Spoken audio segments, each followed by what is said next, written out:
ఉందో ఇది URL. Okay okay yes, అంటే మన కంటెంట్ మనం చేసింది ఇక్కడికి వచ్చింది. దీని నుంచి ఎవరైతే డెవలపర్ టీం ఉన్నదో వాళ్ళకి ఇచ్చేస్తే వాళ్ళు సెట్ చేస్తారు వాళ్ళ కోడ్లో. అప్పుడు ఇదంతా కనపడతా ఉంటుంది. చూసారా, మళ్ళీ ఈవెంట్స్లో కనపడింది ఇప్పుడు. అంటే ఈ మాదిరిగా డేటా చెప్పాలంటే. అంటే సార్ ఇప్పుడు యాక్చువల్గా నాకు కొంత అర్థం కానిది ఏంటంటే, స్టాటిక్ అంతా దీంట్లో పెట్టారు. మరి ఇప్పుడు ఇదంతా కూడా మరి బ్యాక్ ఎండ్ కోడ్ అదంతా అది ఇంకొక సర్వర్లో పెట్టేసుకుంటాం. ఆ సర్వర్కి దీనికి అటాచ్ చేస్తాం. అదే ఇప్పుడు జరిగేది. Okay okay yes yes yes yes yes. అంటే ఇప్పుడు మీరు చూడండి మిత్రులారా, ఎప్పుడైనా సరే మనం ఒక ఎగ్జామ్ రాస్తున్నాం అనుకో. ఎగ్జామ్ రాసేటప్పుడు వాడు ఏమంటాడంటే ప్లీజ్ అప్లోడ్ యువర్ డీటెయిల్స్ అంటాడు. ప్లీజ్ అప్లోడ్ యువర్ డీటెయిల్స్ అంటాడు. Okay okay please upload your details. Upload your details అంటే ఎలాగా అప్లోడ్ చేస్తాం? ఫస్ట్ నీ పేరు ఏందని అడిగిద్ది. ఓకే. ఆ తర్వాత నీ ఫుల్ నేమ్, నీ డేట్ ఆఫ్ బర్త్ ఏందని అడిగిద్ది. అంటే ఏదైనా ఎగ్జామ్కి అప్లై చేస్తుంటే కొన్ని డీటెయిల్స్ అప్లోడ్ చేయమనేది. ఎగ్జామ్ రిజిస్ట్రేషన్ అనుకోండి, డేట్ ఆఫ్ బర్త్ అడిగింది. డేట్ ఆఫ్ బర్త్ తర్వాత బాబు అసలు నీ మొబైల్ నెంబర్ ఏంటి అని అడిగిద్ది. డేట్ ఆఫ్ బర్త్ మొబైల్ తర్వాత నీ ఈమెయిల్ ఐడి ఏంటి అని అడిగిద్ది. Right right. తర్వాత నెక్స్ట్ ఏంటంటే please upload your degree certificates అనిద్ది. Upload your degree certificates. Degree certificates అంటే ఏంది? First year marks memo, second year marks memo, third year marks memo, fourth year marks మెమోలు enter చేయాలా.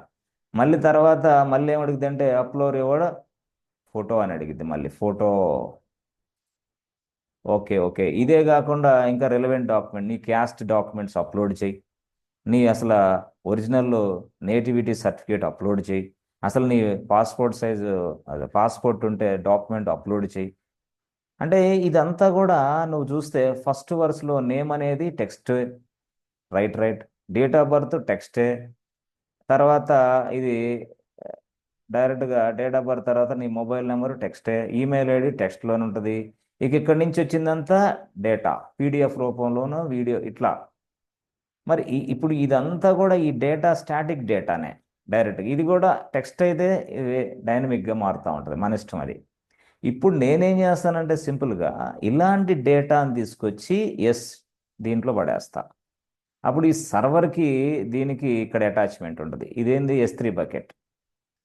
ఓకే. ఇలాంటి text అంతా తీసుకొచ్చి ఎస్ నాకు EC2 ఇన్స్టాన్స్ అట్లా ఆ మాదిరిగా. ఓహో ఎస్ అట్లా అనమాట. సో ఇప్పుడు మీరు అర్థం చేసుకోవాల్సింది ఏంటంటే EC2 ఇన్స్టాంట్లో నా బ్యాక్ ఎండ్ అప్లికేషన్ నడుస్తూ ఉంటుంది. ఇది మాత్రం డేటా స్టోరేజ్కి పెట్టుకుంటా ఉంటా. ఆ విధంగా మనకి డేటా అనేది సో ఇది అవుతూ ఉంటుంది. చెప్పాను కదా, ఎస్ లైక్ సంథింగ్ కాల్డ్ ఏదైనా సరే అప్లోడ్ అవుతుందంటే మీ డేటా, ఆ డేటా అంతా కూడా ఈ మాదిరిగా ఇటు వెళ్తుంది. ఏదైనా టెక్స్ట్ అవి ఇవి ఉంటుందంటే ఎస్ అది సర్వర్లో ప్రాసెసింగ్ జరుగుతూ ఉంది. ఆ సర్వర్లోకి వెళ్ళి అసలు ఆ బ్యాక్ ఎండ్ టీమ్ని కనెక్ట్ అయిపోయి అక్కడి నుంచి ఒక DBలో స్టోర్ అయింది in the form of tables. ఆ టేబుల్ అదే DB సర్వర్. Okay okay. అంటే కొంత డేటా అంటే ఈ విధంగా మనకి ఇంటర్ఫేస్ డిజైన్ చేసి పెడతారు. కొంత డేటానేమో మనకి ఈ విధంగా స్టోర్ చేసుకోవచ్చు, మరికొంత డేటానేమో ఈ విధంగా స్టోర్ చేసుకోవచ్చు. ఈ విధంగా స్టోర్ అయ్యే డేటాని ఇప్పుడు మనం హ్యూజ్ స్టాటిక్ డేటా అంటున్నాం. అంటే ఇదంతా కూడా మనకి ఇంటర్ఫేస్ మాత్రం ఇలాగే కనపడిద్ది. తెలియదు మనకి. మనం నేమ్ ఇస్తే, మొబైల్ నెంబర్ ఇస్తే, తర్వాత డేట్ ఆఫ్ బర్త్ ఇస్తే అది వేరే సెక్షన్లోకి స్టోర్ అయ్యిద్ది. అట్లా కాకుండా మనం రెసిడెన్షియల్ సర్టిఫికేట్స్ ఇస్తాం, క్యాస్ట్ సర్టిఫికేట్లు ఇస్తాం, డిగ్రీస్ మార్క్స్ మెమోస్ అప్లోడ్ చేస్తాం, ఇంకోటి అప్లోడ్ చేస్తాం, హ్యూజ్ కంటెంట్ అప్లోడ్ చేస్తాం. బట్ అది ఆ కంటెంట్ DB సర్వర్లోకి వెళ్ళదు అంటున్నా నేను. ఎక్కడికి వెళ్ళిద్ది అది? No no no no, it is going to S3. అట్లా అంటే ఇక్కడ EC2 ఇన్స్టెన్స్లో పని ఉంటుంది, మరి S3 బకెట్స్లో కూడా పని ఉంటుంది అనమాట. Such way that I can configure. అయితే ఇదంతా కూడా మనం కొంతవరకు మనకి రౌట్ 53 అని ఒకటి ఉంది. నెక్స్ట్ వస్తుంది వెంటనే రౌట్ 53. ఈ సర్వీస్ అప్పుడు దీన్ని మీరు ఎక్సలెంట్గా చూస్తారు. అదేవిధంగా మనకి రౌట్ 53 పాటు RDS ఉంది.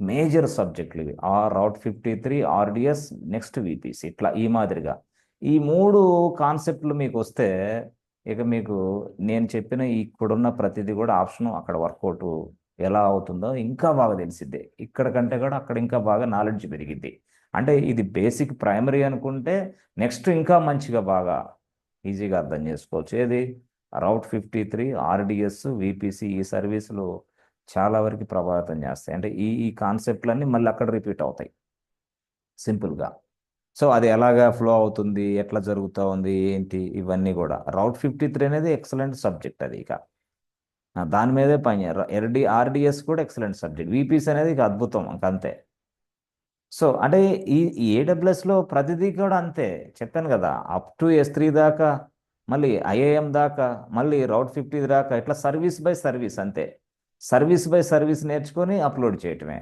మన రెజ్యూమ్స్ని డైరెక్ట్గా ఈ సర్వీసులన్నీ నాకు వచ్చినాయి కదా ఎస్ అప్పుడు ఆ సర్వీసుల మీద నాకు ఇంత ఎక్స్పీరియన్స్ ఉంది నా సర్వీస్ మీద ఇంత నాకు నాలెడ్జ్ ఉంది ఇట్లా ఈ మాదిరిగా మనం వెళ్తూ ఉంటాం అనమాట లోపల అంతే సింపుల్గా చెప్పాలంటే ఓకే సో అయితే ఏంటంటే పట్టుదల ఉండాలి గట్టిగా చదవాలి కష్టపడాలి ఎస్ ఎలా వర్క్ అవుతుందో నేర్చుకోవాలి అంతే సింపుల్ ఇది యాక్చువల్గా ఇది ఈ పార్ట్లు మీకు చాలా వరకు అర్థమైంది సో సింపుల్గా చెప్పాలంటే ఏం లేదు మిత్రులారా బకెట్ పాలసీ రాయడం అర్థమయ్యి ఉండాలా అంతే స్టాటిక్ వెబ్సైట్ హోస్టింగ్ ఇక్కడ ఏదైతే ఉందో దాన్ని ఎనేబుల్ చేసుకోవడం తెలియాలా అంతే కంటెంట్ అప్లోడ్ చేస్తూ ఉండాలి వాడు ఇచ్చిన కంటెంట్ అంతా అప్లోడ్ చేస్తూ ఉంటే ఎస్ అక్కడ ఉన్న ఎవరైతే ఉన్నారో వాళ్ళు ఇచ్చిన అంటే ఈ ప్రాసెస్ అంతా చేసి ఏంది స్టాటిక్ వెబ్సైట్ ఎనేబుల్ చేసి వాళ్ళు ఇచ్చిన కంటెంట్ అంతా అప్లోడ్ చేసేసి మళ్ళీ వాళ్ళు ఏదైనా కంటెంట్ ఇస్తే మళ్ళీ అప్లోడ్ చేయండి అక్కడే ఆ బకెట్లోనే ఎప్పుడైతే ఆ బకెట్ చేశారో ఆ బకెట్కి సంబంధించిన ఎండ్ పాయింట్ ఏది ఉందో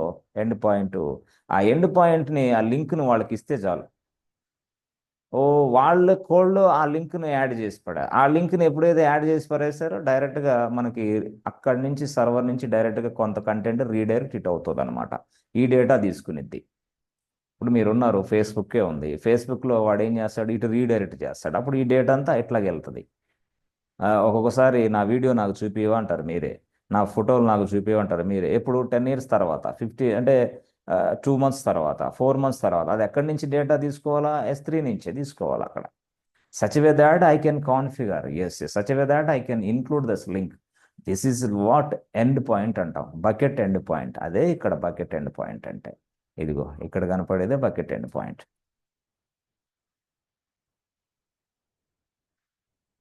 ఎస్ ఇంతే దీని గురించి చెప్పాను కదా రౌట్ 53 సర్వీస్ వచ్చినప్పుడు మీకు ఇవన్నీ చాలా చక్కగా అవుతాయి ఇప్పుడు ఇట్లా అసలు ఎలా జరుగుతుంది ప్రొసీజర్ దాన్ని క్లిక్ చేస్తే ఏమొస్తుంది ఇంతే సింపుల్ ఇది వస్తుందా లేదా అయిపోయింది ఎస్ ఈ విధంగా అసలు మనకి సెట్ అవుతుందా లేదా ఏం జరుగుతుంది అది ఎలాగా జరుగుతుంది అంటే దీనికి సంబంధించి నేను ఫస్ట్లో చెప్పాను అందుకనే బ్యాక్ ఎండ్ అంటే ఏంది బ్యాక్ ఎండ్లో ఏం జరుగుతుంది ఫ్రంట్ ఎండ్ ఏంది ఫ్రంట్ ఎండ్లో ఏం జరుగుతుంది డీబీ అంటే ఏంది డీబీలో ఏం జరుగుతుంది దానికి అనుకూలంగా ఇప్పుడు మీరు ఊహించుకోవాలి S3ని సింపుల్గా చెప్పాలంటే సో ఇలాగా చేసిన తర్వాత మనకి జనరల్ S3 బకెట్స్ అంటే ఈ విధంగా మనం చేసాం కరెక్టే బాగుంది కరెక్టే సార్ మరి పాలసీ ఎలా రాస్తారు how to create a policy how to change the policy ఇప్పుడు సపోజ్ ఇదిగో వెన్స్లో ప్రొడక్షన్ ఉంది మరి దీనికి ఏ సింపుల్గా చెప్పాలంటే ఇదిగో స్టోరేజ్ క్లాస్ ఏముంది ఇక్కడ స్టాండర్డ్ అంటే స్టాండర్డే ఉంది అరే స్టాండర్డ్లో పెట్టేసామనుకో చాలా ప్రైస్ అయితే ఎస్